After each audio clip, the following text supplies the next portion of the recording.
Le nostre spiagge sono ovviamente un elemento sensibile, molto delicato e che è sotto attacco da parte dei cambiamenti climatici, nel senso che abbiamo da un lato i fenomeni intensi di mareggiata che vanno a erodere le spiagge più di quanto accadeva in passato. Dall'altra parte abbiamo che nel corso degli ultimi decenni le spiagge non subiscono più un ripascimento naturale attraverso l'apporto di materiale che arrivava alle foci attraverso i fiumi. Proprio per trovare soluzioni concrete a medio-lungo termine è stato avviato uno studio di fattibilità presentato a Palazzo Grandi Stazioni per dare il via a un progetto pilota di ripascimento delle spiagge del litorale veneto.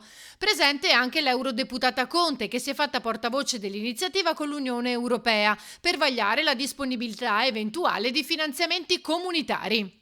È un progetto pilota, è un progetto sperimentale per capire la fattibilità e l'utilità di quello che andremo a fare. È fondamentale per il nostro Veneto e anche, come ho detto prima, sono stata contattata già dal governatore Fedriga, ma intanto partiamo dal Veneto, che è il punto di partenza fondamentale per me.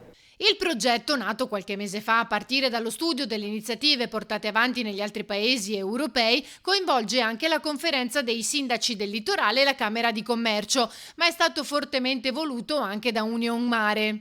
Noi crediamo sia giunto il momento che questa azione debba essere fatta anche e soprattutto per mettere in sicurezza le aziende che insistono in quel comparto. Il Covid ci ha insegnato che il turismo è una forma di economia reale nel senso letterale del termine, che si sviluppa, si produce su questo territorio, che ha delle importanti ricadute sociali ed occupazionali. Ci rendiamo conto che da soli si fa fatica, ci sono degli obiettivi talmente oggi grandi e difficili da raggiungere, ma non solo per risorse, anche per individuare le soluzioni tecniche più opportune, che bisogna assolutamente giocare in squadra.